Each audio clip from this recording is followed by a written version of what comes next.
ఇక బాగా పనిచేసే ఉద్యోగులకు వెయిటేజ్, ఇక అభినందన లేఖలతో పాటు వారి వ్యక్తిగత రికార్డుల్లో నమోదు. ఇక రెవెన్యూ శాఖకు ఉన్న చెడ్డ పేరు పోవాలి. ఏసీపీని క్రియాశీలం చేసే పరిస్థితి తెచ్చుకోవద్దు. ఆసుపత్రుల పారిశుద్ధ్యంలో అశ్రద్ధ చూపితే ఏజెన్సీలు, ఏవోలే బాధ్యులు. వివిధ శాఖల పనితీరుపై సమీక్షలో ముఖ్యమంత్రి చంద్రబాబు వెల్లడి. ఇక బాగా పనిచేసే ఉద్యోగులను గుర్తించి వారిని ప్రోత్సహించేలా అభినందన లేఖలు పంపేలా అన్ని శాఖల అధికారులు చర్యలు తీసుకోవాలని ముఖ్యమంత్రి చంద్రబాబు ఆదేశించారు. అలాగే ఆయా ఉద్యోగుల వ్యక్తిగత రికార్డుల్లో వాటిని నమోదు చేయాలన్నారు. పనితీరు ఆధారంగా ఉద్యోగులకు వెయిటేజ్ ఇవ్వాలని ఆదేశించారు. ఇక సరిగ్గా పనిచేయని వారిని మోటివేట్ చేయడంపై దృష్టి పెట్టాలని సూచించారు. సీఎం సోమవారం సచివాలయంలోనే ఆర్టీజీఎస్ నుంచి వివిధ శాఖల పనితీరుపై సమీక్షించారు. ఈ సందర్భంగా క్షేత్రస్థాయిలో బాగా పనిచేసే ఉద్యోగులను గుర్తించి ప్రోత్సహిస్తే బాగుంటుంది అంటూ సీఎం చేసిన సూచనపై అధికారులంతా కూడా చాలా మంచి నిర్ణయమని పేర్కొన్నారు. ఉద్యోగులను అభినందించటం ఇదే తొలిసారి అవుతోందని అభిప్రాయపడ్డారు.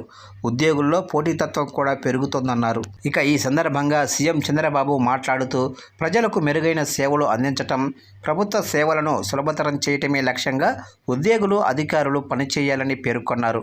ఇక సీఎం గారు ఇంకా ఏమన్నారంటే ప్రాథమిక ఆరోగ్య కేంద్రాలు మొదలుకొని అన్ని స్థాయిల్లో ఆసుపత్రుల్లో పారిశుద్ధ్యానికి ప్రాధాన్యం ఇవ్వాలి. పారిశుద్ధ్యం విషయంలో ఎన్నిసార్లు చెప్పినా పద్ధతి మార్చుకొని ఆసుపత్రుల జాబితా సిద్ధం చేయండి. ఇక అక్కడి పొరుగు సేవల ఏజెన్సీని సంబంధిత ఆసుపత్రి ఏవోలను బాధ్యులుగా చేయాలి. గతంతో పోలిస్తే ఆలయాల్లో సిబ్బంది పనితీరు కొంత బాగుంది, ఇంకా మెరుగుపడాలి. ఆలయాల పరిసరాల్లో ఆధ్యాత్మిక వాతావరణం ఉండేలా చూసే విషయంలో ఎట్టి పరిస్థితుల్లో నిర్లక్ష్యం వహించవద్దు. భక్తులకు మెరుగైన సౌకర్యాలు అందించేలా సిబ్బంది అంతా పనిచేయాలి. అవినీతికి ఆస్కారం ఉండరాదు. ఏసీబీని రంగంలోకి దించి యాక్టివేట్ చేసే పరిస్థితి తెచ్చుకోవద్దు. సరిగ్గా పనిచేయని కారణంగా తహసీల్దార్లను పక్కన పెట్టాల్సిన దుస్థితి రాకూడదు. మంచి పనితీరు కనబరిచే డిప్యూటీ కలెక్టర్లను గుర్తిస్తున్నాము. ఇక రెవెన్యూ శాఖకు ఫ్రెష్ లుక్ తీసుకురావాల్సి ఉంది. ఈ శాఖకు ఉన్న చెడ్డ పేరు పోవాలి. పనితీరులో మార్పు కనిపించాలి. ఈ సర్వేతో అన్ని రకాల భూ సమస్యలు పోవాలి. మళ్ళీ వివాదాలు రాకుండా చూడాలి. ఎవరైనా సర్వేయర్లు సరిగ్గా వ్యవహరించకపోతే కఠిన చర్యలు తప్పవు. ఇక తాగునీటి పరీక్షలకు మొబైల్ ల్యాబులు. తాగునీరు కలుషితం కాకుండా ఎప్పటికప్పుడు నమూనాలు సేకరించి ల్యాబుల్లో పరీక్షలు చేయించాలి. ల్యాబులు అందుబాటులో లేకపోతే మొబైల్ ల్యాబులు అందుబాటులోకి తెచ్చేలా చర్యలు తీసుకోవాలి. ఇక రోడ్డు ప్రమాదాలపై ఆడిట్ చేయాలి. దాని ఆధారంగా ప్రమాదాల నివారణకు చర్యలు చేపట్టాలి. ప్రభుత్వం పెద్ద ఎత్తున టెక్నాలజీ వినియోగించి సేవలు అందిస్తుండగా వీటిపై ప్రజల్లో అవగాహన కల్పించాల్సిన అవసరమైతే ఉంది.